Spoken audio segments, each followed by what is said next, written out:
నమస్తే, welcome to mega debate. నేను సిరాజ్. మొత్తమైతే తెలంగాణ రాష్ట్రంలో సీటు దర్యాప్తు దూకుడు పెంచుతున్నటువంటి నేపథ్యంలో బీఆర్ఎస్ పార్టీ ముందు నుంచి దీన్ని తీవ్రంగా ఖండిస్తుంది, వ్యతిరేకిస్తుంది. కేవలం పసలైనటువంటి ఒక కేసుగా మాత్రమే బీఆర్ఎస్ పార్టీ పరిగణిస్తుంది.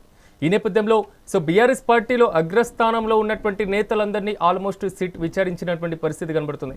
నిన్న మాత్రం మాజీ ముఖ్యమంత్రి బీఆర్ఎస్ పార్టీ అధినేత ఆయన విచారణ సందర్భంగా కేసీఆర్ విచారణ నేపథ్యంలో నందీనగర్లో ఉద్రిక్త వాతావరణం, ముఖ్యమంత్రి నివాసానికి కూడా ముట్టడించేటువంటి యోచనలో బీఆర్ఎస్ శ్రేణులు కదం తొక్కినటువంటి పరిస్థితులు. ఇది కేవలం ఒక ట్రైలర్ మాత్రమే అంటున్నారు బీఆర్ఎస్ పార్టీ నాయకులు. ఎందుకంటే ఇప్పటికే విచారణ నేపథ్యంలోనే ఇంత భారీ స్థాయిలో ఆందోళన కార్యక్రమాలు చేపట్టాం. ఇక భవిష్యత్తులో దీనికంటే ముందడుగు వేస్తే మాత్రం భారీ స్థాయిలో మాత్రం ప్రతిఘటన తప్పదు అనేది మాత్రం బీఆర్ఎస్ నేతల యొక్క ప్రధానమైనటువంటి ఆలోచన. మరోవైపు ఏదైతే తెలంగాణ రాష్ట్ర ఉద్యమానికి పురుడు పోసుకొని ఆలోచనకి కేంద్ర బిందువుగా మారినటువంటి గదిలోనే నేడు విచారణని ఎదుర్కోవడం ఎంతవరకు ఇదిగా ఉంది అనేది మాత్రం పూర్తి స్థాయిలో భావోద్వేగానికి గురయ్యారు మాజీ ముఖ్యమంత్రి కేసీఆర్. ఈ మొత్తం నేపథ్యంలో తెలంగాణ ఎపిసోడ్లో సీటు విచారణ ఏ విధంగా సాగుతుంది? బీఆర్ఎస్ పార్టీ అన్నట్లుగా కొంతవరకు పక్షపాత ధోరణి ఎక్కడైనా కనబడుతుందా? కాంగ్రెస్ పార్టీ నేతలు ఇంకా ఎన్నేళ్ల పాటు ఈ విచారణను కొనసాగించేటువంటి యోచన కనబడుతుంది? బీజేపీ వర్షన్ ఏంటి? ఇలాంటి అనేక ప్రశ్నల మీద మాత్రం ఈరోజు మనం మెగా డిబేట్ని ప్రారంభించేటువంటి ఆలోచన చేద్దాం. నాతో పాటు ప్యానెల్లో పార్టిసిపేట్ చేస్తున్నారు గత్తి వెంకటస్వామి గారు, కాంగ్రెస్ పార్టీ నాయకులు, అదేవిధంగా సునీతారెడ్డి గారు, బీజేపీ పార్టీ నాయకురాలు, అదేవిధంగా శ్రీహరి యాదవ్ గారు, బీఆర్ఎస్ పార్టీ నాయకులు. అందరికీ నమస్కారం అండి. వెంకటస్వామి గారు, మీతోనే ప్రారంభిద్దాం. విచారణ ఇంకా ఎన్ని సంవత్సరాలు సాగుతుంది?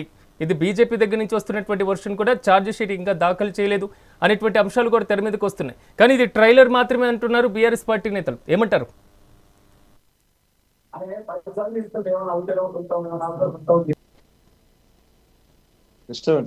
హలో, చెప్పండి. అన్న అడుగుతున్నారా? ఎస్ వెంకటస్వామి గారు, మిమ్మల్ని. ప్యానెల్ ఉన్న మిత్రులకు, మీకు అందరికీ నమస్కారం. ప్రేక్షకులకు అంటే ఇప్పుడు ట్రయల్ అంటే ఏంది అంటే విధ్వంసం చేస్తారా? ట్రయల్ విధ్వంసం చేస్తారా? ఏంది వాళ్ళ ట్రయల్ అంటే ఏంది? ఇప్పుడు వాళ్ళు చేయదలుచుకున్న ఏంది? నిన్న పశ్చిమ చేసిన, రేపు ఆంధ్రప్రదేశ్ లో చంద్రబాబు నాయకత్వంలో విపక్ష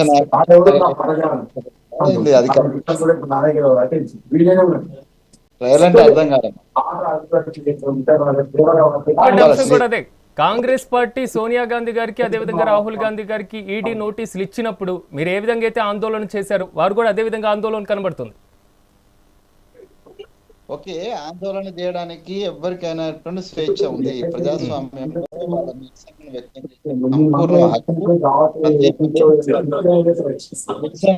నిరసనగానే ఉండాలా. నిరసన ఒక్క నిమిషం వెంకటస్వామి గారు, ఎస్ ప్యానెల్లో ఉన్నటువంటి ఇతర మెంబర్స్ దయచేసి మ్యూట్ చేయండి, ఎందుకంటే కొంతవరకు డిస్టర్బెన్స్ వస్తుంది. వెంకటస్వామి గారు ప్లీజ్.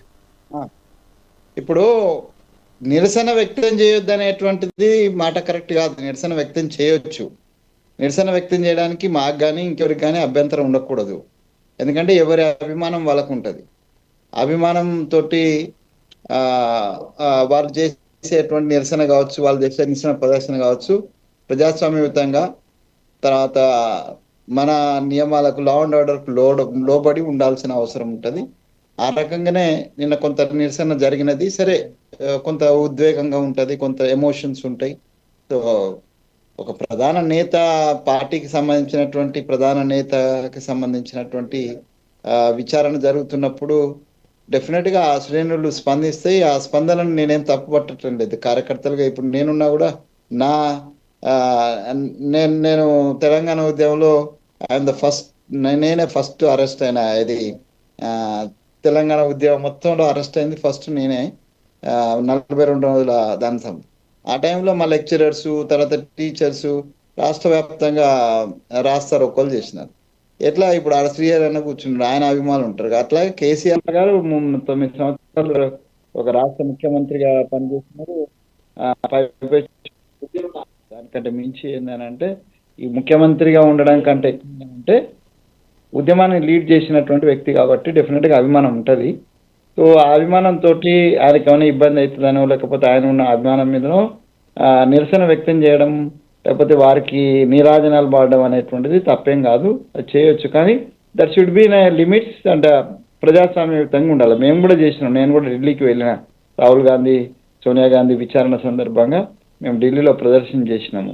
ఆ ప్రదర్శన శాంతియుతంగా చేసినాము. అయితే కొద్దిగా కంపారిజన్ లేదు, ఆ కేసుకు ఈ కేసు కంపారిజన్ లేదు. ఎనీహౌ కంపారిజన్ ఉన్నా లేకపోయినా వాళ్ళ నేతలకు సంబంధించి ఏదో ఇబ్బంది అవుతుందని కూడా క్యాడర్ రెస్పాండ్ కావడం నేను తప్పుపట్టడం లేదు.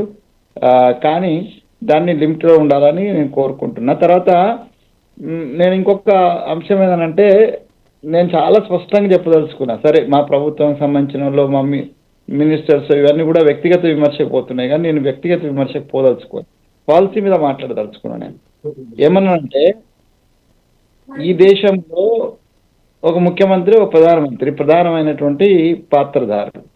ఒక రాష్ట్రానికి సంబంధించినటువంటి లా అండ్ ఆర్డర్ మన చేతిలో ఉంటుంది. పోలీసు వ్యవస్థ అంతా కూడా మన చేతిలోనే ఉంటుంది. ఇక్కడ అది అదుపు తప్పినప్పుడు లేకపోతే ప్రత్యేక పరిస్థితుల్లో తప్ప యూనియన్ గవర్నమెంట్ ఇంటర్ఫరెన్స్ ఉండదు. ఈ పోలీసు వ్యవస్థ అందరికీ బాస్ ఎవరైనా డెఫినెట్గా ముఖ్యమంత్రి గారు. సో ముఖ్యమంత్రి గారి కనుసన్నలనే మొత్తం వ్యవస్థ అంతా నడుస్తుంటుంది. అది ఏ పార్టీదైనా కూడా, అది టీఆర్ఎస్ అయినా టీడీపీ అయినా లేదా మా పార్టీ అయినా ఏడైనా కూడా ముఖ్యమంత్రి గారే సంపూర్ణమైనటువంటి పవర్ అంటే పవర్ పాయింట్ ఆయనని. ఆ పవర్ పాయింట్ ఉన్నట్టు వాళ్ళ విషయంలో రెండు విషయాలు. ఇప్పుడు ఫోన్ ట్యాపింగ్ సంబంధించి, ఫోన్ ట్యాపింగ్ సాధారణంగా శాంతి భద్రతల దృష్ట్యా లేకపోతే దేశ సమగ్రత దృష్ట్యా లేకపోతే సంఘ విగ్రహ దృష్ట్యా వీరన్నిటి దృష్ట్యా ఫోన్ ట్యాపింగ్ జరుగుతుంది. దానికి కొన్ని నియమాలు ఉన్నాయి. ఆ నియమాలను దాటినప్పుడు మాత్రమే, ఆ నియమాలను పోలీస్ శాఖ తనంతనే తాను దాటితే అప్పుడు ముఖ్యమంత్రి గారు కంట్రోల్ చేయాలా, హోమ్ మినిస్టర్ గారు కంట్రోల్ చేయాలా, డీజీపీ కంట్రోల్ చేయాలా. ఒకవేళ కంట్రోల్ చేయలేదు అని అంటే అసమర్థత అవుతుంది. ఒకవేళ వాళ్ళు చేసుకోవడానికి స్వేచ్ఛ ఇచ్చిందంటే తప్పు అవుతుంది. అంటే అయితే తప్పన కావాలా లేకపోతే అసమర్థతన కావాలా. ముఖ్యమంత్రిగా కేసీఆర్ గారికి ఈ రాష్ట్రం గురించి తెలంగాణ ప్రాంతం గురించి అనుమానం తెలుసు. రాజకీయ దురంధరుడు ఆయన, రాజకీయమైనటువంటి అనుభవం ఉన్నటువంటి వ్యక్తి.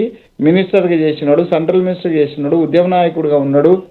అనేక రకాల అంటే కింది స్థాయి నుంచి వచ్చినటువంటి ఒక లీడర్కు ఈ ప్రజాస్వామ్యంలో ఉన్న వ్యవస్థలన్నీ తెలిసినటువంటి వ్యక్తి ఎందుకు ఒక ప్రత్యేకమైనటువంటి విభాగము హద్దులు మీరి ఫోన్ ట్యాపింగ్ చేస్తూ ఉంటే కంట్రోల్ చేయలేదు.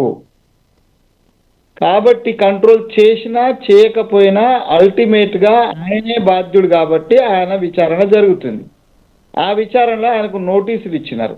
ఆ నోటీసులకు ఆయన పాజిటివ్గా స్పందించినాడు. సరే ఏదో టైం అడిగినాడు దానికి, అది అంతా ఇగో ప్రాసెస్. దీంట్లో గవర్నమెంట్కి కానీ లేదా కాంగ్రెస్ పార్టీకి కానీ డైరెక్ట్ ఇన్వాల్వ్మెంట్ లేదు. ఎందుకు లేదంటున్నా అంటే, మనకు ఒక ఇండిపెండెంట్ దర్యాప్తు సంస్థకు ఒప్పజెప్పినాం. ఆ దర్యాప్తు సంస్థకు సంబంధించినటువంటి లోపల ఏం జరుగుతుందో అది మాకు కానీ మీకు కానీ మీ చివరికి ముఖ్యమంత్రికి కానీ సమాచారం ఉండకూడదు. నియమాల ప్రకారం ఉండకూడదు. ఒకవేళ సిట్ అధికారులు అక్కడ ఏం జరిగింది ఏమైంది అనేది లీక్ ఇస్తే మాత్రం ఆ సిట్ అధికారులు కూడా తప్పు అవుతుంది.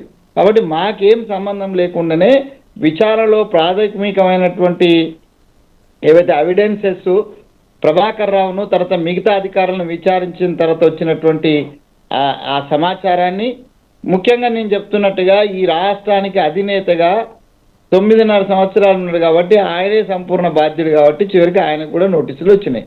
ఆయన పోయిండు, సమాధానం చెప్పిండు. దాని మీద ఏం జరుగుతుంది ఏమొస్తుంది అందరం కూడా వేచి చూడాల్సిందే. దాన్ని ఊహించుకొని పేపర్లు రాసిన, ఊహించుకొని మీ టీవీలలో ఈ క్వశ్చన్ అడిగిండు ఆ క్వశ్చన్ అడిగిండు, ఈయన తడబడ్డాడు ఆయన తడబడ్డాడు లేకపోతే ఆయన దబాయించిండు ఈయన ఇవన్నీ కూడా. కానీ వెంకటస్వామి గారు వారి దగ్గర నుంచి వస్తున్నటువంటి కాన్సెప్ట్ ఏంటంటే, మీరు పూర్తి స్థాయిలో సిట్ నిష్పక్షపాతంగా అక్కడ విచారణ జరపడం లేదు, నిష్పక్షపాతం లోపించింది. సార్ ఇప్పుడు లోపల ఏం జరిగిందో చెప్పేటోళ్ళు ఇద్దరే. ఒకటి సిట్ అధికారి చెప్పాలి, లేకపోతే విచారణ ఎదుర్కొన్నటువంటి వ్యక్తులు చెప్పాలి. విచారణ ఎదుర్కొన్నటువంటి కేసీఆర్ గారు లేకపోతే కేటీఆర్ గారు కానీ లేకపోతే హరీష్ రావు గారు కానీ వాళ్ళు ఈ క్వశ్చన్స్ అడిగినారు, ఈ క్వశ్చన్ మేము ఈ సమాధానం చెప్పినామని ఏం చెప్పలే. ఊరికేనే మామూలు సతాయిస్తున్నామని చెప్పిండు. ఈవెన్ కేసీఆర్ అయితే ఆ మాట కూడా అనలేదు. నన్ను సతాయించిన ఏమనలేదు. ఆయన వచ్చినాడు డిగ్నిఫైడ్ గా సమాధానం చెప్పి డిగ్నిఫైడ్ గా. చివరిగా ఒక్కటి ప్యానెల్లో ఇతర అభిప్రాయం తీసుకునే ముందు మీరు ఇందాకే అన్నారు మంత్రుల్లాగా కాకుండా లేదా ప్రభుత్వంలో ఉన్నటువంటి పెద్దల్లాగా కాకుండా నేను విధానపరంగా మాట్లాడతాను, ఖచ్చితంగా ముక్కుసూటిగా మాట్లాడతానని. ఓకే, ఇదే విధంగా అనుకున్న మున్సిపల్ ఎన్నికల్లో మైలేజ్ పొందడానికి బీఆర్ఎస్ పార్టీని దెబ్బతీయడానికి మాత్రమే ఈసారి ఇలాంటి కక్ష సాధింపు చర్యలు జరుగుతున్నాయి అనేది మాత్రం ఆరోపణ వస్తుంది. దీని మీద ఏమంటారు? నేను ఏమంటున్నానంటే రెండు రకాల చర్చలు జరుగుతున్నాయి. లేదు లేదు, నా ప్రశ్న ఏంటంటే వెంకటస్వామి గారు, ఒకటి 2 ఏళ్ల నుంచి ఫోన్ ట్యాపింగ్ వ్యవహారం సాగుతూనే ఉంది, కరెక్ట్ గా ఎలక్షన్ ముందు రావడం ఏంటి? నేనేమంటున్నానంటే నేను ఇంతకు ముందు కూడా చెప్పిన ఇన్సిడెంటల్లీ యాక్సిడెంటల్లీ కొన్ని కోఇన్సిడెన్సెస్ ఉంటాయి. ఇది జరిగింది కూడా అట్లనే. ప్రభాకర్ రావు గారిని పట్టుకురావడానికి జరిగినటువంటి ప్రాసనం అంతా మీకు మాకు అందరికీ తెలుసు. ప్రభాకర్ రావు గారి యొక్క పారిపోకుండా ఉండి ఇక్కడే ఉండుంటే ఇమ్మీడియట్ గానే ఇప్పటి వరకు ఈ కేసు ఏదో ఒక తేలేది, దోషులు ఎవరిని శిక్షించాలనేది తేలేది. ఇటు కూడా కొంత ప్రభాకర్ రావు గారిని అమెరికా నుంచి పట్టుకొచ్చడానికే 1.5 సంవత్సరాలు పట్టింది. సో కాబట్టి అక్కడ లేట్ అయింది. ఆ లేట్ కారణంగా దాని తర్వాత చరపరపరంగా కొనసాగుతూనే ఉన్నాయి. ఈ కొనసాగింపులో ఒక పక్కన గవర్నమెంట్ సిస్టమ్ అయితే జరుగుతూ ఉంటది కదా, ఎలక్షన్ సిస్టమ్ అయితే జరుగుతూ ఉంటుంది. ఈ కోఇన్సిడెన్సీని వాళ్ళు అడ్వాంటేజ్ తీసుకొని మాట్లాడుతున్నారు. కానీ నేనేమంటున్నానంటే టిఆర్ఎస్ కు అడ్వాంటేజా డిసడ్వాంటేజా? ఈ సమయంలో ఒక సింపతి గెయిన్ అయితే ఒక మాజీ ముఖ్యమంత్రిని విచారణకు పిలిచినంటే ఒక సింపతి నిన్న మొత్తం వాళ్ళ శ్రేణులంతా మొత్తం రాష్ట్రం అంతా యాక్టివేట్ అవ్వడానికి ఇప్పటిదాకా సడ్డమాలు ఇంటికాడ పడుకున్నారు వాళ్ళు. ఆ సడ్డమాలు అనే పదం తెలంగాణలో ఉంటది, శ్రీహర్ అన్నకు తెలుసు. మొత్తం కూడా ఆ దెబ్బలు జారేసి ఇంట్లో పడుకున్నారు శ్రేణులన్నా కూడా.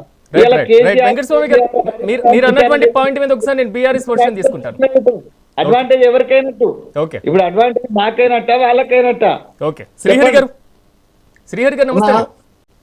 నమస్తే శ్రీహరి గారు, వస్తున్నటువంటి కాన్సెప్ట్ మీకు ఒకటి సబ్జెక్ట్ ఇచ్చాం, క్షేత్రస్థాయిలో వచ్చి ఆందోళన చేయడానికి, సో మైలేజ్ పొందడానికి, సానుభూతి అనుకోండి ఏదైనా అనుకోండి, సో దాన్ని గెయిన్ చేసుకునే బీఆర్ఎస్ పార్టీ. తప్పకుండా అన్న. నమస్తే అన్న. నాతో పాటు చర్చలో పాల్గొన్న మిత్రులకి, మన మెగా 9 టీవీకి సంబంధించినటువంటి ప్రేక్షకులందరికీ గుడ్ ఈవినింగ్ అన్న. మన చర్చ సబ్జెక్ట్ ఏమో పెద్దది తీసుకున్నారు, చర్చనేమో 1 అవరే ఉంటుంది. మా వెంకటస్వామి అన్న ఉద్యమ నాయకుడు, ముందుగానే తను కాంగ్రెస్ పార్టీ నాయకుడు కాకుండా ఒక ప్రజాస్వామికవాదిగా చాలా విషయాలు స్పష్టంగా మాట్లాడాడు. కానీ అసలు విషయాన్ని అన్న, ఎందుకంటే పార్టీ ప్రతినిధి కాబట్టి అసలు విషయాన్ని మాత్రం చెప్పట్లేదు. ఎక్కడైనా విషయము ప్రభుత్వ ఏజెన్సీలు వారి కార్యక్రమాన్ని వారి ప్రజాస్వామ్య పద్ధతిలో ఏజెన్సీ చేయాల్సిన పని ఏజెన్సీ చేస్తే తప్పులేదు. కానీ ఇక్కడ ఉన్నతాధికారులు, పోలీసు ఉన్నతాధికారులు వాళ్ళు చేస్తున్నటువంటి వ్యవహార శైలి అంతా కూడా ఒక ఏజెన్సీ, ఒక డెమోక్రటిక్ ఏజెన్సీ చేస్తున్నటువంటి పద్ధతిగా, లేదా ఒక కాన్స్టిట్యూషనల్ ఏజెన్సీ చేస్తున్న పద్ధతిగా కాకుండా ఒక పొలిటికల్ ఏజెంట్ లాగా వ్యవహరిస్తున్నారు. దానికి నిదర్శనమే ఇప్పటికే అనేక విధాలుగా సిట్ ఏర్పాటు చేసినప్పుడు ఒక ప్రత్యేక దర్యాప్తు సంస్థలు ఏవైతే పద్ధతులు పాటించాలో, అంటే ఏదైనా మనం ఎక్కడ చూస్తామో ఎవరైనా పద్ధతిగా ఉన్నారా లేదా అని వాళ్ళ ప్రాక్టీస్లు చూస్తాం.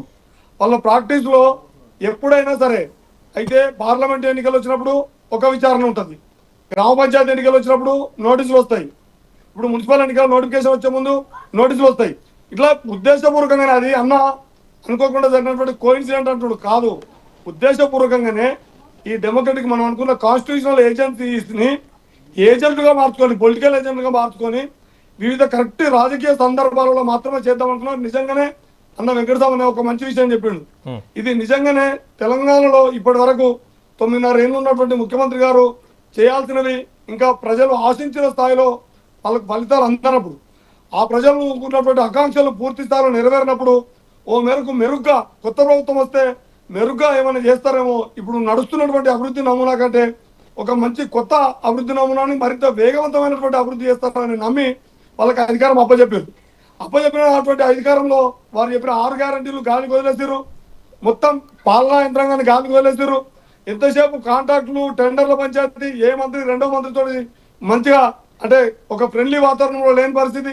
క్యాబినెట్ లో విషయాలు కానీ, క్యాబినెట్ బయట జరుగుతున్నటువంటి విషయాలు ఇవన్నిటి కూడా ఒక ప్రజలంతా అరే ఒక మంచి పోరాడి దశాబ్దాల కళను నెరవేర్చుకొని ఒక మంచి రాష్ట్రంగా వేగవంతంగా అభివృద్ధి అవుతున్నటువంటి రాష్ట్రాన్ని గిట్లా అడ్డగా అంటే మొత్తం ఎదుగాకుండా గందరగోళం చేసుకుంటే అభివృద్ధి మోడల్ ఏదైతే కొనసాగుతున్నటువంటి అభివృద్ధి గాలికి వదిలేసి ఈ గాలి మోటార్ల పంచాయతీలు, వీళ్ళకి సంబంధించినటువంటి వాటాల పంచాయతీలు కోటాల పంచాయతీలు ఉన్నాయని ప్రజలు ఆలోచిస్తున్న తరుణంలో 7వ హామీ అన్నారు. మేము అసలు 7వ గ్యారంటీ, మేము ఇయ్యని గ్యారంటీ ఏంటంటే ప్రజాపాలన, మంచి ప్రజాస్వామ్య పాలన అందిస్తామన్నారు. ఇప్పుడు చూడండి, సిట్టు నోటీసుల పంపిణీ నుంచి మొదలుకుంటే వాళ్ళు వివరిస్తున్న ఒక్క విషయం కూడా డెమోక్రటిక్ గా ఉందా? 65 ఏళ్ళు దాటినటువంటి ఆయన తోటి వ్యవహరించాల్సిన తీరు కానీ, ఈవెన్ ఈ రోజు సిట్టుకు సంబంధించినటువంటి చీఫ్ అయినటువంటి సజ్జనార్ గారు ఒక ట్వీట్ పెట్టారు. ఆ ట్వీట్ లో కనీసం తన ప్రధాన ప్రతిపక్ష నాయకుడిని సంబోధించడానికి కూడా ఇష్టం లేని ఒక పొలిటికల్ ఏజెంట్ లాగా వివరిస్తున్నాడు తప్ప ఒక ఉన్నతాధికారి లాగా కాన్స్టిట్యూషనల్ బాడీ ఏజెన్సీకి సంబంధించినటువంటి చీఫ్ గా వివరించట్లేదు. చాలా చీప్ టాక్టిక్స్ ఫాలో అవుతున్నారు ఇందులో. రెండవది అన్న చెప్పాడు, అంటే కాంగ్రెస్ వాళ్ళు కానీ బయట చెప్తున్నటువంటి కాంగ్రెస్ నాయకత్వం కూడా కొంత మెచ్యూర్డ్ ఉన్న నాయకత్వం ఏమో తప్పించుకోవడానికి ఇది ఏజెన్సీ సపరేట్, ఇది దర్యాప్తు సంస్థ చేస్తున్నటువంటి పని అంటున్నారు. ఇది ఆరోపణ.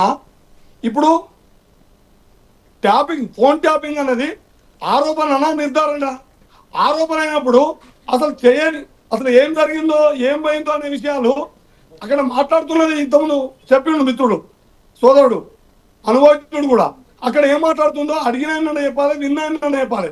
కానీ వీళ్ళకి అనుకూలంగా ఉన్నటువంటి మీడియా సంస్థలన్నీ లీకేజ్ల పేరు మీద వాళ్ళ క్యాబినెట్ విషయాలు లీక్ అవుతున్నాయని వాళ్ళే మొత్తుకుంటున్నారు. ప్రభుత్వ నిర్ణయాలు క్యాబినెట్ జరగకముందే లీకేజ్కుంటున్నారు. కాబట్టి వాళ్ళ లీకేజీని ప్యాకేజ్ చేయడానికి ఇందులో చీప్ లీకేజ్లు, అడ్డమైనటువంటి లీకేజ్లు, అంటే సందర్భం లేని లీకేజ్లు, విచారణ ముగియకముందే మిత్రమా, విచారణ ముగియకముందే అయిపోయింది. ఒకటే నిమిషం చెప్తా. విచారణ ముగియకముందే, అసలు విచారణాధికారులు అక్కడి నుంచి బయటకోకముందే లీకేజ్ల పేరు మీద బయట ఒక దుర్మార్గమైనటువంటి దుష్ప్రచారం చేస్తున్నారు. నిజమే, ఏ రోజు కూడా తెలంగాణలో గొప్పలను తెలిస్తే గొప్పలు కాదు, గొప్ప పనులు చేస్తే గొప్పోడు అవుతాడు.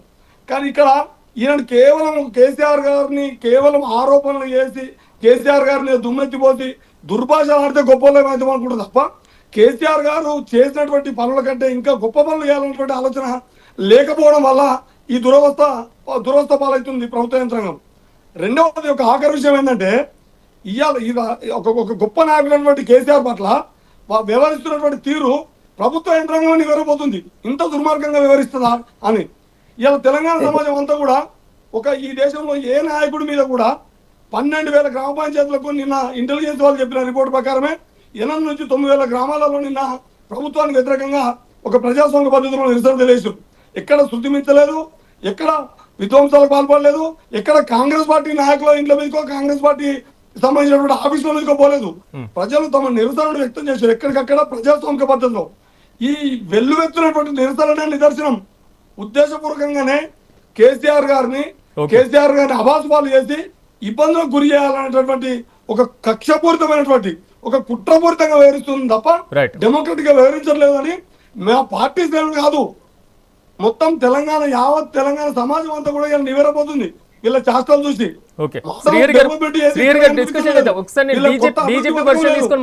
సంక్షేమ పథకం లేదు, ఎక్కడ తట్టని మట్టి తీసింది లేదు, ఎక్కడ కొత్తది కట్టింది లేదు. ఈ 24-26 నెలల కాలం 2 అభివృద్ధి చెప్పండి. ఒక్క నిమిషం సునీత గారు నమస్తే అండి. సునీత గారు అన్మ్యూట్ చేయండి. సునీత గారు ఎలా చూడాలంటారు? ఎందుకంటే కేసు మీద ముందు నుంచి బీజేపీ చెప్తుంది దీని మీద ఛార్జ్ షీట్ ఫైల్ చేయాలని, ఇప్పటికే 2 ఏళ్లు పూర్తయినటువంటి పరిస్థితి కనబడుతుంది, దోషులను తేల్చండి అది ఇది అనేసి. సో బీజేపీ స్టాండ్ ఏంటి తాజా పరిణామాలపైన? ఏమైంది సార్? ఏం కాలేదు కదా. పిలిచిండ్రు, స్ట్రిక్ట్ అధికారులు పిలిచిండ్రు, అందరిని పిలిచినట్టు వాళ్ళని పిలిచిండ్రు. అసలు అక్కడ దేని మీద ఒక క్లారిటీ అయితే మాకు కనిపించలేదు. మొన్న హరీష్ రావు గారిని పిలిచిండ్రు, పిలిచి ఏం చెప్పిండ్రు, మీ ఫోన్ ట్యాపింగ్ అయింది మీకు తెలుసా అని అడిగిందంట. మనకు తెలీదు, ఆయన హరీష్ రావు గారే బయటకు వచ్చి చెప్పిర్రు. అంటే వీళ్ళు మీరు ట్యాపింగ్ ఎందుకు చేసిండ్రు అని చెప్పి ఇన్వెస్టిగేషన్ చేస్తున్నారా, మీ ఫోన్ ట్యాపింగ్ అయింది అని చెప్పడానికి చేస్తున్నారా అనే దాని మీద కూడా క్లారిటీ లేదు. ఆయన బయటకు వచ్చాడు, తోకలో సిట్టు అదని ఇదని దాని మీద ఏవేవో మాట్లాడడం జరిగింది, మనం చూస్తూనే ఉన్నాము. ఇంకా అంతకుముందు కేటీఆర్ గారు పోయిండ్రు, తొప్పాసి సిట్టు ఏముంది అదొకటి అడిగిరు ఇదొకటి అడిగిరు. నేను అడిగిన దానికి నీళ్లు నమ్మలిండ్రు. అసలు వాళ్ళు నేను అడిగిన వాటి క్వశ్చన్ ఒక ఆన్సర్ చెప్పే పరిస్థితిలో లేనని ఆయన చెప్పిండ్రు. తొట్ట పీస్ కేసు అని ఇవన్నీ చెప్తున్నారు. ఇక్కడ అసలు బాధ్యులు ఎవరు అనేది ఏ ఒక్కరు తేలుస్తున్న పరిస్థితి ఏమన్నా ఉందా? టైం పాస్ చేస్తుంది సార్ వీళ్ళు. ప్రజల్ని మభ్య పెట్టడం కోసం ఏమైందని అడుగుతారని చెప్పేసి ఇద్దరు కుమ్ముక్కైపోయి టైం పాస్ చేస్తున్నారు 2 సంవత్సరాల నుంచి.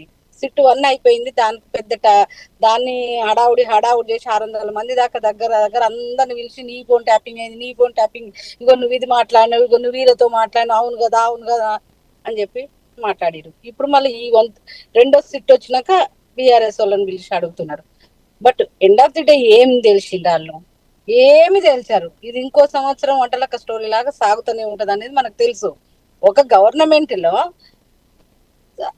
ఫోన్లు ట్యాపింగ్ అయితే గవర్నమెంట్లే పడిపోయినాయి మనకు తెలుసు. కర్ణాటక గవర్నమెంట్ ఇంత ముందు ఫోన్ ట్యాపింగ్ కేసులో ఎట్లా గవర్నమెంట్లు పడిపోయినాయి. అంత సీరియస్ కేసుని వీళ్ళు బొమ్మలాట మాదిరే సింపుల్ గా ఏదో ఆగంగా చూస్తున్న పరిస్థితి మనం కనబడుతుంది. ఇది ఏది తేల్చారు సార్, ఎప్పటికీ తేల్చారు. అది తేల్చేదానికి కూడా ఏమి అవకాశం లేదు అక్కడ. ఆ సీరియస్నెస్ కూడా కనపడతలేదు. ఒక ప్రభుత్వంలో పోలీసు వాళ్ళు వచ్చేసి ఒక పెద్ద ఆయనని పేరు చెప్పినారు. ఇంతకుముందు ఒక ఆఫీసర్ ఇన్వెస్టిగేషన్ చేసినప్పుడు స్వయంగా వాళ్ళ కూతురు కవిత గారు మన ఇంటల్లుని ఫోన్ కూడా ట్యాప్ చేసిండ్రు అని చెప్తున్నారు. అన్ని చెప్తుంటే కూడా ఏదో బొమ్మలాట మాదిరిగా తీసుకుంటే ఎట్లా సార్ చెప్పండి? పోలీసు వాళ్ళకి ఏం అవసరం అండి? ప్రజల ఫోన్లు ట్యాపింగ్ చేయడం, పోలీసు వాళ్ళు ట్యాపింగ్ చేయడం, జడ్జీలది ట్యాపింగ్ చేయడం, పొలిటికల్ లీడర్ల ట్యాపింగ్ చేయడం, సినిమా యాక్టర్లది ట్యాపింగ్ చేయాల్సిన అవసరం పోలీసు వాళ్ళకి ఏముంది? అంటే దాని వెనక ఎవరో ఉన్నారు. ఆ ఎవరు అనేది తేల్చకుండా వీళ్ళని ఏదో సాక్ష్యాల కోసం పిలుస్తున్నారు తప్ప, ఇగో మీ ప్రభుత్వంలో ఇది జరిగింది, ఈ ట్యాపింగ్ జరిగింది, దీనికి బాధ్యులు ఎవరు, బాధ్యులు మీరేనా, ఆదేశించింది ఎవరైనా? ఆ సీరియస్ కోణంలో ఎక్కడ జరిగింది సార్ చెప్పండి?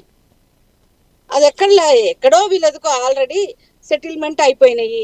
ఆయన అదేమంటారు ఓటుకు నోటు కేసులో ఆయన సైలెంట్ అయిపోయి 10 ఏళ్ళు ఆయనను కాపాడుకుంటూ వచ్చిండు. ఇప్పుడు వీళ్ళు ఈయనను కాపాడుతున్నారు. ఇది ఎంత సీరియస్ కేసు సార్ చెప్పండి? ఎక్కడైనా సీరియస్నెస్ కనబడుతుందా? తొడగొట్టి సవాల్ విసురుతున్నారు బీఆర్ఎస్ వాళ్ళు, నువ్వేం చేయలేవు ఇందులో టపీస్ కేసు అని.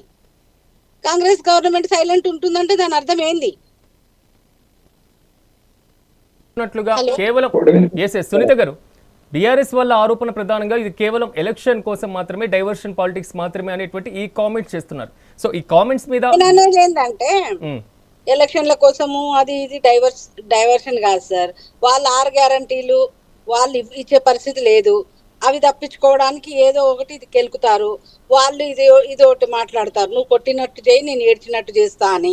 ఇదంతా ఒక పెద్ద డ్రామా, ఇదొక్క పెద్ద టీవీ సీరియల్. అంతకు మించి ఏమైతుంది? ఏమి కాదు సార్, వీళ్ళు ఏమి చేయలేరు. ఒక్క కేసు కాదు, కాళేశ్వరం కేసు ఏమైందో మనం చూసినాం. దాన్ని తీసుకుపోయి అది బీజేపీ దగ్గరే ఉంది. ఆ కేసు ఇష్యూ ఇంకా బీజేపీ దగ్గరే ఉంది. కాంగ్రెస్ పాత్ర కంటే అక్కడ బీజేపీ పాత్ర ఎక్కువ కనబడుతుంది ఇప్పుడు. సార్ దానికి కూడా చెప్తా సార్, దానికే కాళేశ్వరం కేసు ఏం చేసింది సార్? ఎలక్షన్ల ముందేమో మొత్తం నా దగ్గర ఆధారాలు ఉన్నాయి, పోదో సిబిఐని పిలుస్తాం, కేసు పెడతామని చెప్పి 2 సంవత్సరాలు దాన్ని కాలయాపన చేసి 2 సంవత్సరాలు టైం పాస్ చేసి 3 పరిమితం సార్. టెక్నికల్ ఇష్యూ కింద వాళ్ళని ఇన్వెస్టిగేషన్ చేసేసి దాన్ని కోర్టులో వేస్తే వాళ్ళు ఇమ్మీడియట్ గా వాళ్ళు స్టే తెచ్చుకున్నారు. ఆ హైకోర్టు ఏమిచ్చింది? ఏదైతే ఘోష్ కమిటీ మీద వచ్చిన స్టేట్మెంట్ ఏదైతే ఉందో కేసు మీద వీళ్ళని అరెస్ట్ చేయొద్దు అని చెప్పేసి సునీత గారు ఆల్రెడీ మీరు ఫోన్ ట్యాపింగ్ కేసుకి సంబంధించి సునీత గారు ఒక్క నిమిషం చెప్తున్నా సార్, వాళ్ళకి స్టే తెచ్చుకున్నారు. వారు ఆల్రెడీ రెండేళ్లు టైం పాస్ చేశారంటున్నారు. కేసు వచ్చి మీ దగ్గర ఉంది, మీరు ఇంకా విచారణ కూడా ప్రారంభించలేదు కదా? నన్ను చెప్పనియండి ప్లీజ్, నన్ను చెప్పనియండి. వాళ్ళు స్టే తెచ్చుకున్నారు సార్. స్టే తెచ్చుకున్నాక అక్కడ హైకోర్టు ఏం చెప్పింది? తెలంగాణ గవర్నమెంట్ ని మళ్ళీ లాయర్ని పెట్టి మళ్ళీ కేసు ఫైల్ చేయమని చెప్పింది సార్. ఇప్పటి వరకు వాళ్ళు ఫైల్ చేయలేదు. వాళ్ళు స్టే తెచ్చుకున్నారు. చెప్పమంటే చెప్తాను. ఇక ఈ కార్ రేసింగ్ నేనే ఇచ్చిన, బరాబర్ ఇచ్చిన, నేనే ఇవ్వమంట 55 కోట్లు ఇచ్చిండు.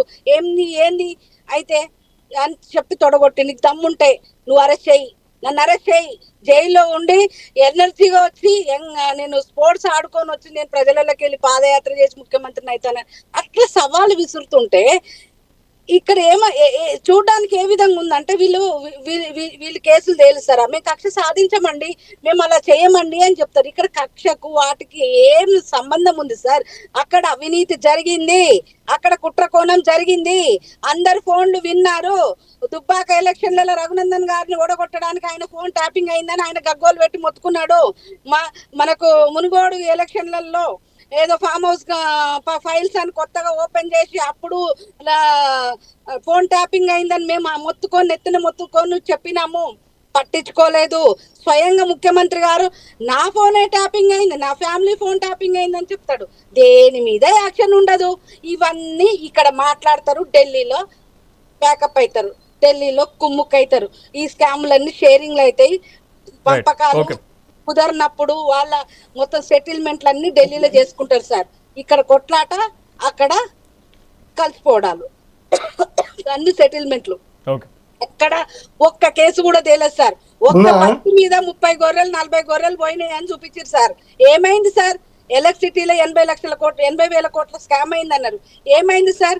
FCI గోదాములలో మొత్తం బియ్యం అంతా కొలాప్స్ అయిపోయినాయి, బియ్యం అంతా స్కామ్ అయిందని చెప్పారు. ఏమైంది సార్? ఏ ఒక్క స్కామ్ అయినా తేల్చారా? తేల్చారు సార్. ఇది తేలేనే కాదు, తేల్చారు.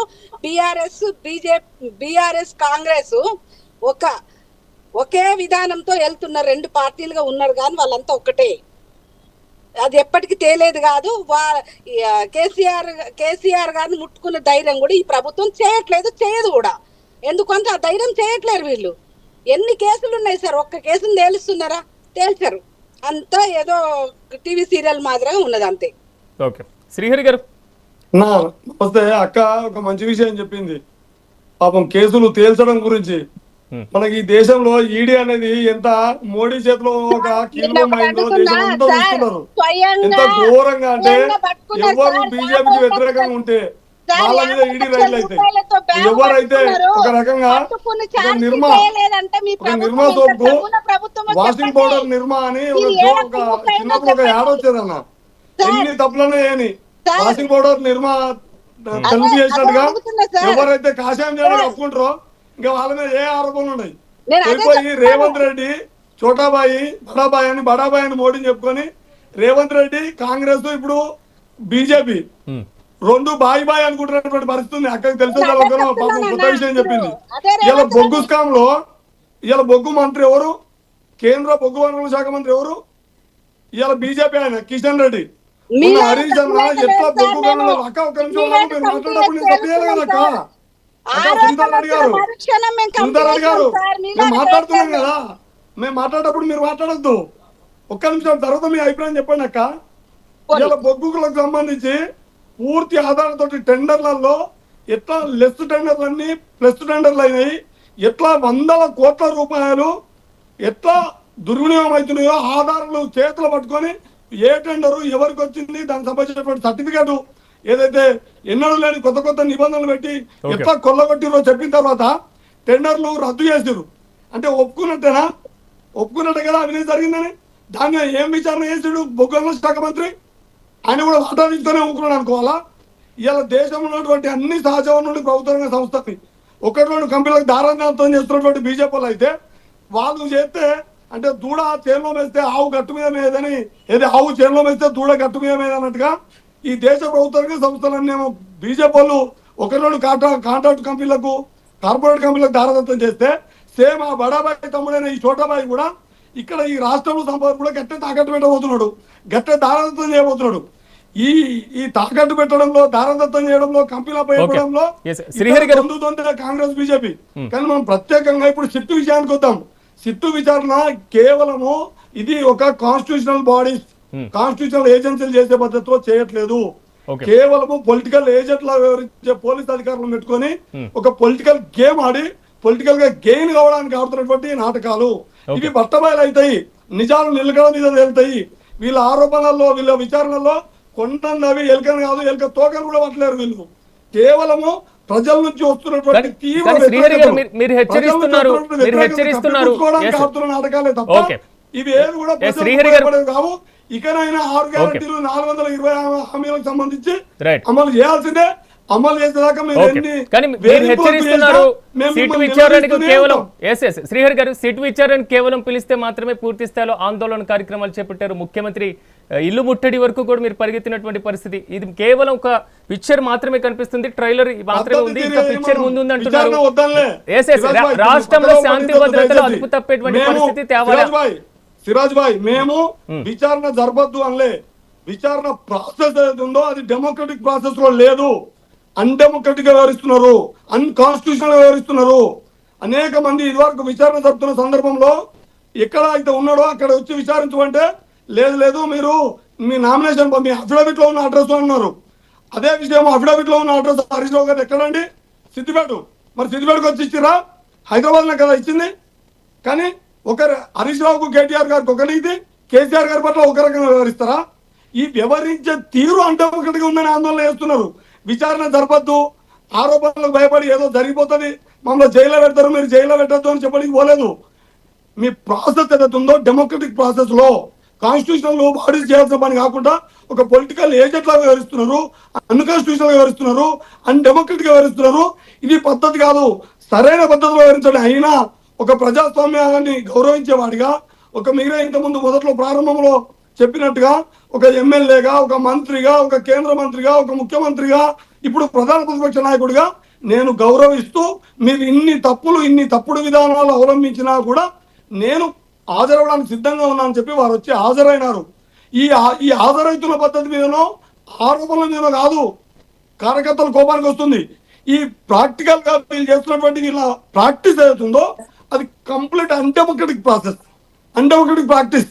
దాన్ని వ్యతిరేకిస్తూ నిరసన చెప్తున్నారు. మీరు వాళ్ళు పక్కదో పట్టించే ప్రయత్నం చేస్తూ ఉంటే మీడియా కూడా తెలుసో తెలియకనో లేదా ఉద్దేశపూర్వకంగా రాకపోవచ్చు, కానీ వాళ్ళ ఆ ప్రచారం యొక్క ప్రవాహంలో మీడియా కూడా కొట్టుకపోతుంది. అన్న అది బాధాకరమైన విషయం.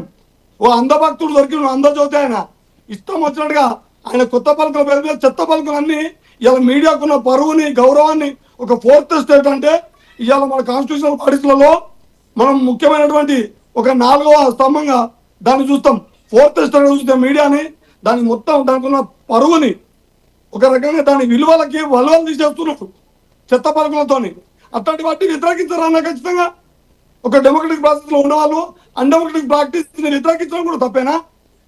కాబట్టి మనం ఇప్పటికి కూడా మేము ఏమంటున్నాం, మీరు ఎన్ని విచారణలు జరుపుకోండి, కానీ ఒక కాన్స్టిట్యూషనల్ బాడీస్ కి లేదా కాన్స్టిట్యూషనల్ ఏజెన్సీకి మనకు కొన్ని పరిమితులు ఉన్నాయి, ఒక ప్రాసెస్ ఉన్నాయి, కొన్ని పద్ధతులు ఉన్నాయి, నామ్స్ ఉన్నాయి. దాని ప్రకారం వివరించాలని కోరుతున్నాం తప్ప మేము విచారణకు భయపడి కాదన్నా, విచారణ చేస్తున్న తీరు సరైనది కాదు అంటున్నాం. వెంకటస్వామి గారు, వ్యక్తులను బట్టి పూర్తి స్థాయిలో పద్ధతులు మార్చాల్సినటువంటి అవసరం ఎందుకు వస్తుంది? ఇప్పుడు వ్యక్తులను బట్టి కాదు, వాళ్ళ యొక్క స్థితిగతులను బట్టి మారుస్తారు. ఓకే, వారు పదే చెప్తున్న నిబంధనలు ఉంటాయని, నిబంధనల మేరకే జరిగింది. కేసీఆర్ గారికి ఫస్ట్ నోటీస్ ఇచ్చినారు. నోటీసుకు నేను ఈ సమయానికి రాలేనన్నాడు. కేసీఆర్ గారి గురించి నాకు తెలుసు, అడుగున కూర్చున్న శ్రీహరి గారికి కూడా తెలుసు. ముహూర్తం సరిగా ఉంటేనే వస్తాడు ఆయన, ముహూర్తం లేకుండా రాడు ఆయన నమ్ముతాడు, మేము కూడా నమ్ముతాము. హిందూ సిస్టమ్ ప్రకారం ముహూర్తాలను చూసుకొని వస్తాడు. నిన్న మంచి రోజు ఉన్నదని వచ్చిండు ఆయనకి, అంతకంటే లేదు. ఆయన కూడా మంచి రోజు ఉన్నది అనుకొని వచ్చినాడు. వీళ్ళు ఇచ్చినారు. వీళ్ళు నందినగర్లో ఆయన అడ్రస్ ఉంది కాబట్టి ఇప్పుడు ఫామ్ హౌస్ కు పోలేదంటే ఫామ్ హౌస్ అడ్రస్ కంటే నందినగరే ఆయన ఫేమస్. ఆయన అక్కడి నుంచే ముఖ్యమంత్రి అయినాడు, నందినగర్ నుంచే. కాబట్టి ఎక్కడ విచారించిండు, ఎక్కడ తప్పిదం జరిగింది, ఒకవేళ ఆయన ఏమైనా ఇబ్బంది పెట్టినారంటే చాలా మర్యాదపూర్వకంగా ఆయనకు నోటీస్ ఇచ్చిళ్ళు. ఆయన చెప్పినటువంటి సమాధానానికి మళ్ళీ స్పందించినారు. మీరు ఇంకొక రోజు, ఆ రోజు కాకపోతే ఇంకొక రోజుకు సమయం ఇచ్చినారు, ఆయన అడిగిన సమయానికి సమయం ఇచ్చినారు. సరే, వాళ్ళు ఒకవేళ ఈ నిబంధనల ప్రకారం వివరించలేదు అని అనుకుంటే సిట్టుని క్వశ్చన్ చేయండి, మేము మాకేం అభ్యంతరం లేదు. నేనేమంటున్నా, సిట్ అధికారులు మా చేతిలో లేరు. సిట్టు అనేటువంటిది ఒక ఇండిపెండెంట్ సంస్థ. మీరు ఒప్పుకుంటున్నారు, మేము ఒప్పుకుంటున్నాం. దానికి ఇండిపెండెంట్ స్టేటస్ ఉన్నప్పుడు అది ఆ ఇండిపెండెంట్ స్టేటస్ లో ఉన్నటువంటి నియమ నిబంధనలను క్రాస్ చేస్తే మీరు దాన్ని క్వశ్చన్ చేయొచ్చు, దానికి వ్యతిరేకంగా. ఇప్పుడు మీరే చెప్తున్నారు మేము విచారణకు వెనకాటం లేదు, విచారణకు మేము భయపడటం లేదు, కానీ విచారణ చేసే తీరు అంటే విచారణ చేసే తీరు అనేటువంటిది ఆ నియమాలు ఉంటాయి కదా, ఓ సిట్ వేసిన తర్వాత ఆ నియమాల ప్రకారమే పోతున్నారు కదా. ఒకవేళ నియమాల ప్రకారం పోకుంటే you can knock the door of the court also on SIT also. అందుకు వదిలిపెట్టి మీరు నిన్న చేసిందంతా సిట్టు విచారణ పద్ధతి ప్రకారం చేయలేరని చేస్తే ముఖ్యమంత్రి దృష్టి బొమ్మలు ఎందుకు దగ్గర చేయాలి మరి చెప్పండి? కాంగ్రెస్ పార్టీకి వ్యతిరేకంగా నినాదాలు ఎందుకు చేయాలా? మీరు సిట్టు చేసేటువంటి విచారణ పద్ధతి ప్రజాస్వామ్యబద్ధంగా లేదని అన్డెమోక్రటిక్ గా లేకపోతే అన్కాన్స్టిట్యూషనల్ గా లేకపోతే ఆ నియమాలకు విరుద్ధంగా ఉన్నదనంటే you are suppose to resist the SIT, not the ముఖ్యమంత్రి, not the Venkataswamy. Congress party ఒక మంచి పాయింట్ చెప్పిండు. ప్రభుత్వ పాలనా యంత్రాంగంలో చేసేటువంటి పాలనా యంత్రాంగం సరిగా లేకుండా ప్రజాస్వామ్యంగా వ్యవహరించినప్పుడు ఆ పాలనా యంత్రాంగాన్ని ప్రభావితం చేసే మనిషి మీదనే మాట్లాడతారు కదన్నా. మీరు ఒక పక్కన మీరు నియమాలను పాటించినటువంటి సిట్టుకు వ్యతిరేకంగా సిట్టు నియమాలు పాటించలేదు కాబట్టి మేము నిరసన వ్యక్తం చేస్తున్నాం అన్న. 10 సంవత్సరాలు మీరు అధికారంలో ఉన్నారు, అంతకుముందు దాదాపుగా 14 సంవత్సరాలు తెలంగాణ రాష్ట్రం కోసం కొట్లాడిన పార్టీగా మీరు గ్రామాలలో ఉన్నారు. పెద్ద విషయం అన్న 8,000 గ్రామాలలో నిరసన వ్యక్తం చేయడం. దాదాపుగా 25 ఏళ్ల పార్టీ మీది. 25 ఏళ్ల పార్టీ, ప్రతి ఊళ్ళో మీ కార్యకర్త ఉంటాడు. ఇప్పుడు మేమున్నాము, మేము 100 ఏళ్ల పార్టీ, మా ప్రతి గ్రామంలో ఒక కార్యకర్త ఉంటాడు. మేము ఏ నిరసన చేసినా, మొన్న ఢిల్లీకి సంబంధించిన నిరసన చేసినప్పుడు ప్రతి గ్రామంలో జరుగుతుంది. దట్ మీన్ దట్ ప్రతి గ్రామం నుంచి ఒక కార్యకర్త, టీఆర్ఎస్ కార్యకర్త వ్యక్తం చేస్తే మా మీద వ్యతిరేకత ఉన్నట్టుగా మీరు మాకు వ్యతిరేకమే. మేము ప్రభుత్వానికి రాకముందు ఏది ఇట్లా ప్రమాణ స్వీకారం రాకముందే ఈ ప్రభుత్వం 6 నెలల ముచ్చటే 3 నెలల ముచ్చటే అని మాట్లాడినటువంటి పెద్దలు మీరు అందరు కూడా మాకు వ్యతిరేకంగానే ఉంటారు, మా పార్టీకి కానీ కాబట్టి నేనేమంటున్నానంటే దానికి సంబంధించినటువంటి విచారణ విషయంలో మీకు అబ్జెక్షన్ చూస్తే యూ కెన్ రైజ్. నాకైతే నిన్న జరిగిన ప్రాసెస్ లో ఎక్కడ కూడా సిట్టు వారి పట్ల, ముఖ్యమంత్రి గారి పట్ల కావచ్చు, అంతకుముందు కేటీఆర్ గారి పట్ల కావచ్చు, సంతోష్ రావు పట్ల కావచ్చు, లేకపోతే హరీష్ రావు పట్ల కావచ్చు, లేదా ప్రధాన నిందితుడిగా ఉన్నటువంటి ప్రభాకర్ రావు పట్ల కావచ్చు, ఎక్కడ కూడా ఇది అభ్యంతరకరంగా వ్యవహరించినటువంటి దాఖలా అయితే లేవు. వాళ్ళే ఏం చెప్పలే మా పట్ల అభ్యంతరకరంగా వ్యవహరించిండ్రు సిట్టు అధికారులు అనేటువంటిది వాళ్ళు ఎవరు కూడా చెప్పలేదు. తర్వాత ఇందాక అన్న ఆరోపణ లేకపోతే నిర్ధారణ, ప్రాథమికమైనటువంటి ఆధారాల నిర్ధారణ మీరే ఒప్పుకుంటున్నారు. మీ పార్టీ కొందరు నేతలు అయితే బల్లగుద్దుతున్నారు, కొంతమంది నేతలు వస్తున్నారు ఈ టీవీలలో బల్లగుద్ది అవునండి తప్పనిసరిగా చేస్తారు. గవర్నమెంట్ అంటేనే ఫోన్ ట్యాపింగ్ ఉంటుంది, ఆ ఫోన్ ట్యాపింగ్ అనేది సహజము. అంటే దాన్ని ఏంటంటే గవర్నమెంట్ యొక్క మ్యాండేటరీ కింద టిఆర్ఎస్ నేతలు చెప్పేస్తున్నారు. మరి ఎట్లుంటుందో భవిష్యత్తు, కానీ మొత్తం రాజ్యాంగ రీరచన చేస్తున్నారు అన్నట్టు. అంటే మేము చేసినాం అంటున్నప్పుడు దాని మీద విచారణ జరగాలి. చేసినాం అనేటువంటిది ఎవిడెన్సే, చేసినామని ఒప్పుకుంటున్నది. కేసీఆర్ ఏర్పాటు చేయబడింది సిట్. శ్రీహరి గారు ఒక్క నిమిషం మళ్ళీ మీ దగ్గరికి వస్తాను. ఎస్ వెంకటస్వామి గారు, మీ ఆధ్వర్యంలో ఏర్పాటు చేయబడింది సిట్. సో విచారణ అయితే ఫైనల్ గా మీరు కేసీఆర్ గారు అన్నారు, కేసీఆర్ గారిని కూడా విచారించడం జరిగింది, కంప్లీట్ అయిపోయింది విచారణ ప్రాసెస్ ఇప్పటితో. కానీ ఏం తేల్చారనేది BJP version, BRS party version.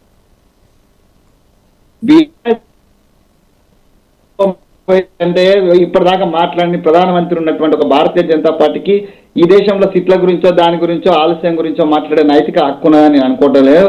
అక్క ఫీల్ అయితే అవుతుంది. కానీ మణిపూర్ గురించి మన ప్రధానమంత్రి గారు, మన గ్రేట్ లీడరు ఒకసారి మాట్లాడిన తర్వాత ఇక మిగతా వాటి గురించి మాట్లాడితే మంచిది. నిన్ననే చనిపోయిన గురించి మంచిగా మాట్లాడగా, నిన్న మొన్ననే చనిపోయినటువంటి పాపం అజిత్ పవార్ గారికి సంబంధించి అక్క హిందూ సిస్టర్లు ఉంటాయి, మేము హిందూ సిస్టర్లు ఉంటాయి, ఆడ జరిగిన వ్యవహారాలని మనం చూస్తున్నాం. ఇవన్నీ కూడా వాళ్ళకి నైతిక హక్కు లేదు. వాళ్ళు తెలంగాణ నిన్న వచ్చిన బడ్జెట్ లో కూడా వాళ్ళు తెలంగాణకి ఏం తెచ్చింది లేదు. కాబట్టి తెలంగాణ గురించి వీళ్ళ గురించి మాట్లాడే నైతిక హక్కు నేను బీజేపీకి ఉన్నదని అనుకోవటం లేదు. సో వాళ్ళ విజ్ఞతకే వదిలేస్తున్నాం వాళ్ళు మాట్లాడేదాన్ని.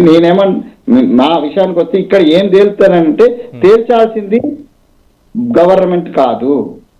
ముఖ్యమంత్రి రేవంత్ రెడ్డి లేకపోతే కాంగ్రెస్ పార్టీ లీడర్ వెంకటస్వామి కాదు. సిట్ యొక్క విచారణ, దాని యొక్క రిజల్ట్ వాళ్ళే తేల్చాలి, వాళ్ళే రిపోర్ట్ సబ్మిట్ చేయాలి. ఆ రిపోర్ట్ వచ్చిన తర్వాతనే ఫర్దర్ చర్యలు అనేవి ఉంటాయి.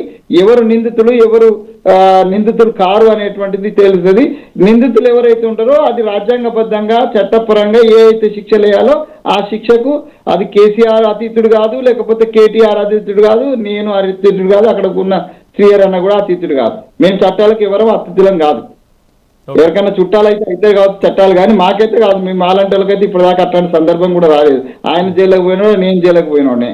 కేసీఆర్ గారు పోకపోవచ్చు, కానీ నేను ఆయన పోయినోళ్ళమే. ఉద్యమంలో అందరం కలిసి పనిచేసిన వాళ్ళమే. కాబట్టి ముఖ్యమంత్రిగా పనిచేసినటువంటి కేసీఆర్ గారి పట్ల గౌరవంగానే ఉన్నప్పటికీ విచారణ తర్వాత వారు దోషి అని తేలినట్టు డెఫినెట్ గా వారు కూడా వారికి ఏ శిక్ష పడుతుందని ఇప్పుడు నేను మాట్లాడలేను. మా నేతలు లటకన మాట్లాడేస్తుంటారు, ఆయన జైలుకు పోక తప్పదు, ఈయన జైలు, ఇవన్నీ వద్దు. సిట్టు విచారణ వచ్చిన తర్వాత దాని యొక్క రిజల్ట్స్ ని బట్టి జ్యుడిషియరీ ఏం నిర్ణయం తీసుకుంటే ఆ నిర్ణయం ప్రకారం ఏ శిక్ష పడాల్సి వస్తే ఆ శిక్ష పడుతుంది. ఇప్పుడు బీజేపీ వాళ్ళు ఉరుకు అంటే ఉరుకుతారా? సిస్టమ్ ఉంటుంది, ఆ సిస్టమ్ ప్రకారం పోతుంది. వాళ్ళ గురించి చెప్తే లేకపోతే మేము కక్ష సాధింపు అంటే ఏం తీసుకపోయి బొరవరకు గుంజుకపోయి ఏమైనా జైలు వేసినారా? ఆంధ్రప్రదేశ్ లో జరుగుతున్న చూడండి. ఆంధ్రప్రదేశ్ లో ఒకరి మీద ఒకరు ప్రభుత్వాలు జరిగినాయి చూడండి. మనం నిజంగా చెప్పాలంటే ప్రజాస్వామ్యం కూడా మీరు కోదండరావును గుంజుకపోయినట్టు తలుపులు పలకొట్టి గుంజుకపోయినట్టు కాదు కదా. చేసింది విధ్వంసం వాళ్ళే అఫెన్స్ లో ఉన్నారు.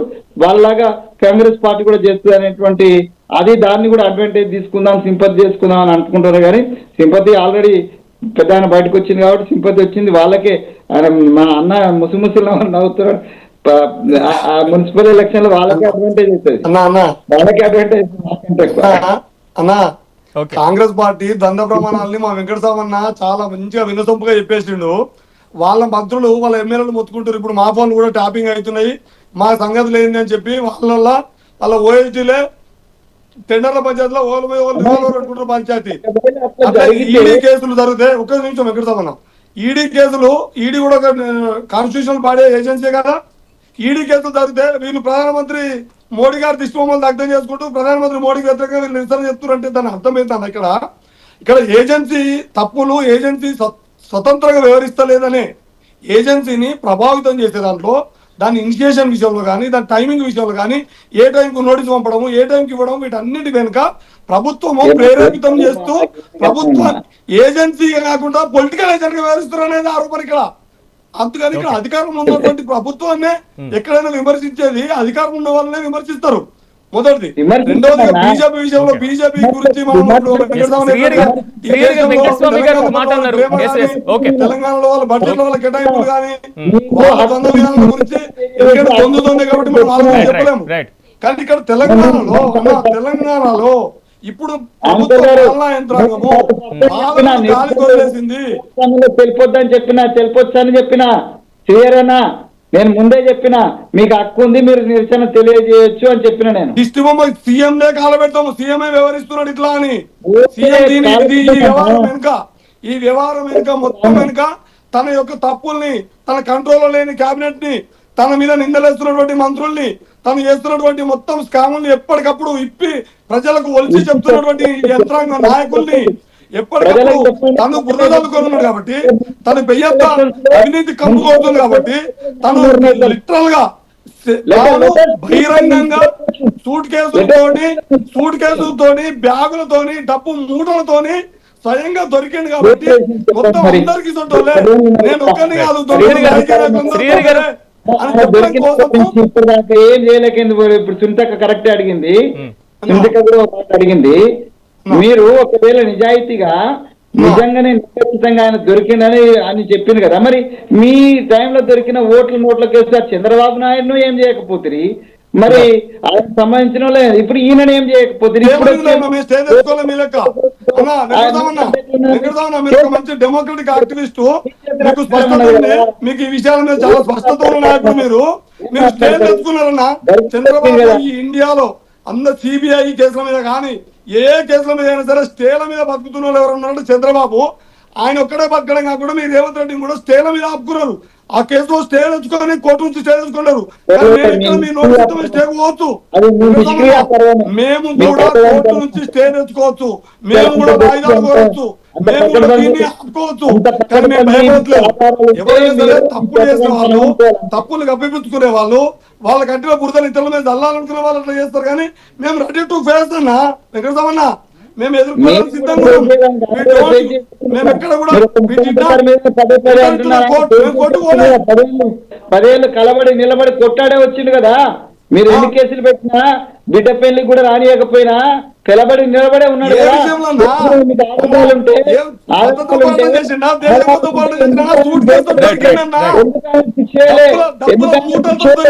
బహిరంగంగా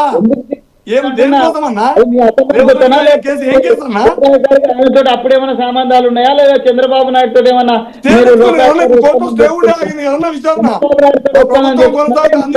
రాత్రి రాత్రి ఉమ్మడి రాజధాని ఉండాల్సినటువంటి రాత్రి చదువుకొని ఎందుకు పారిపోయాడు చంద్రబాబు? అందరి ఉద్యమ చెప్పాను. నువ్వు ఒక ఉద్యమకారుడిగా, ఒక ప్రజాస్వామిక మనస్ఫూర్తిగా చెప్పన్నా, రాత్రి పెట్టాపడి జరుగుతుంది చంద్రబాబు ఎందుకు పారిపోయినా హైదరాబాద్ నుంచి? ఏడి పారిపోలే. ఈ కేసు విషయం ఎక్కుతూనే ఉన్నాడు. తెలంగాణ అభివృద్ధి మీద, మోడల్ డెవలప్మెంట్ మీద, తెలంగాణ అస్తిత్వం మీద, తెలంగాణ స్వయం గౌరవం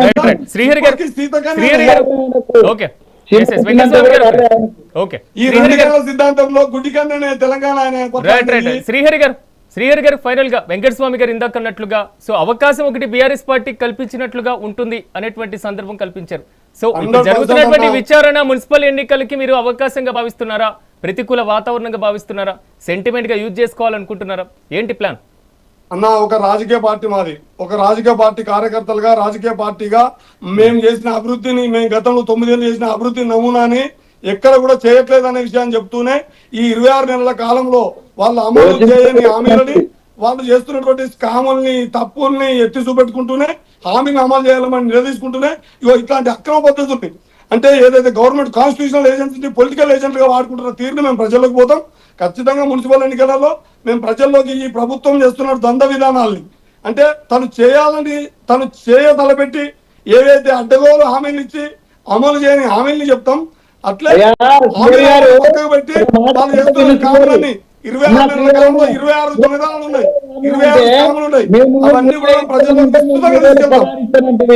మేము 4000 ఇస్తామంటే నువ్వు 6000 ఇస్తానంటే మరి అడ్డగోలు ఎట్లయితే చెప్పు. అడ్డగోలు నువ్వు చేయాలి కదా, నువ్వు చేస్తున్నావా? ఫీజు రియంబర్స్మెంట్ ఏమైంది? ఒక ఉద్యమ నాయకులు లెక్క మాట్లాడు.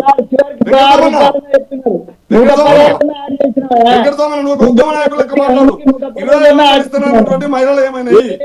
మాటలు మాట్లాడకూడా నువ్వు కూడా నాలాగా నేనే ఉద్యమ నాయకుని కాదు, నువ్వు కూడా ఉద్యమ నాయకునివే. ఈ విషయంలో అంటమొక్కిగా హామీలు వస్తే అడ్డగోలు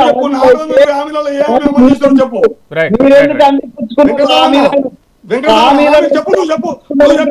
విద్యార్థులకు ఇతర నిరుద్యోగులు ఏమైంది? మీరు జాబ్ క్యాలెండర్ ఏమైంది?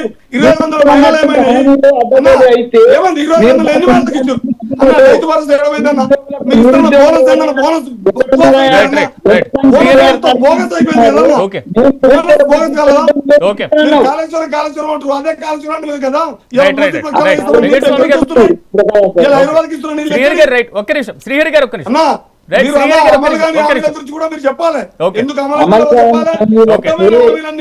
తప్పించుకుంటారో కూడా చెప్పాలి. వెంకటస్వామి గారు ఏం చెప్పాలా? ఇప్పుడు నేను చెప్పిన దానిలో 20 చెప్పు, తులం బంగారం చెప్పు, తులం బంగారం దేవుడు కన్నా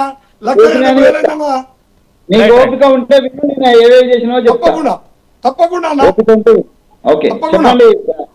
చెప్పండి. వెంకటస్వామి గారు, వరుస కేసులు అంటే ప్రతిపక్ష నేతలకు వచ్చినటువంటి ఆన్సర్ కాకపోయినా ఒక సామాన్య సగటు ప్రజలకు వచ్చేటువంటి క్వశ్చన్ కూడా రైజ్ అవుతూ ఉంటుంది. కాళేశ్వరం అంశం కేసు నడుస్తుంది, మరి ముఖ్యంగా ఇప్పుడు గొర్రెల స్కామ్ కి సంబంధించి నడుస్తుంది, ఈ కార్ రేస్ కి సంబంధించిన అంశం నడుస్తుంది, ఫోన్ ట్యాపింగ్ వ్యవహారం అని ఇప్పుడు విచారణ సాగుతుంది. ఇన్ని కేసులు ప్రతిపక్ష పార్టీల మీద కనబడుతున్నప్పుడు, విచారణ కేసులు పరంపర నడుస్తున్నప్పుడు ఎవరు దోషి, ఎంత నష్టం జరిగింది, ఎంత అవినీతి జరిగింది, ఎవరిని దీన్ని ఫైనల్ గా నిర్దోషులుగా బయటపెట్టారు? సో ఈ అంశాన్ని ఎక్కడ పులి స్టాప్ కానట్లేదు, ఈ పరంపర కొనసాగుతూనే ఉంది అనేటువంటి ఒక్క కాన్సెప్ట్ ప్రజల్లోకి వెళ్ళదా? డెఫినెట్ గా వెళ్తుంది. 10 సంవత్సరాలు అధికారంలో ఉండి ఈ రాష్ట్ర ప్రజాస్వామిక విలువలన్నింటినీ కూడా విధ్వంసం చేసి ఈ ప్రజాస్వామ్యంలో ఉన్నటువంటి రాజ్యాంగ సంస్థలన్నింటిని కూడా నిర్వీర్యం చేసి అటు కేంద్రం కావచ్చు ఇటు రాష్ట్రం కావచ్చు తెలంగాణ ప్రజలను నానా హింస పెట్టి ఇబ్బంది పెట్టి అరాచకము విపరీతమైన అహంకార ధోరణితోటి వాళ్ళ కనీసం మంత్రులను కలిసే పరిస్థితి లేనటువంటి ఒక అహంకారపూరితమైనటువంటి పాలనకు వ్యతిరేకంగా ఈ తెలంగాణ రాష్ట్ర ప్రజలు కేసీఆర్ గారు పార్టీని గద్దెదించి ఒక మార్పు కోసం ఒక మా మీద భరోసాతోటి మాకు ఇచ్చినారండి. మాకు ఇచ్చినటువంటి దీంట్లో ఆ సమయంలో జరిగినటువంటి అన్ని అక్రమాలకు సంబంధించినటువంటి అంటే ఇన్ని అక్రమాలు జరిగినట్టే కదా, ఇన్ని కేసులు వచ్చినాయంటే ఇన్ని అక్రమాలు జరిగినట్టే. ఆ అక్రమాలకు సంబంధించినటువంటి విచారణ అనేటువంటిది జరుగుతుంది. సో ప్రజలకు ఒక విసుగు కూడా ఉంటది, మాకు కూడా విసుగ్గా ఉంది. ప్రతిసారి ప్రతి విచారణ ప్రతి దానికనంటే ప్రభుత్వానికి వేరే పని లేదా అని సామాన్య ప్రజలు మీలాంటి వాళ్ళు కూడా అడుగుతారు.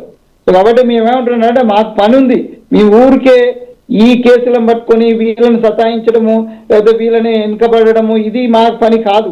మేము ప్రజలకు కొన్ని వాగ్దానాలు చేసినాం, దానికి అనుగుణంగా రాష్ట్రాన్ని ఆర్థికంగా అధోగతి పాలైనటువంటి రాష్ట్రాన్ని గాడిన పెట్టి ప్రజలకు మేము ఇచ్చిన వాగ్దానాల ప్రకారం ఒక్కొక్కటిగా వాళ్ళను చేర్చి వాళ్ళను సాంతన చేకూర్చేటువంటి ప్రయత్నం మేము సంపూర్ణంగా చేస్తున్నాం, చాలా బాధ్యతాయుతంగా చేస్తున్నాము.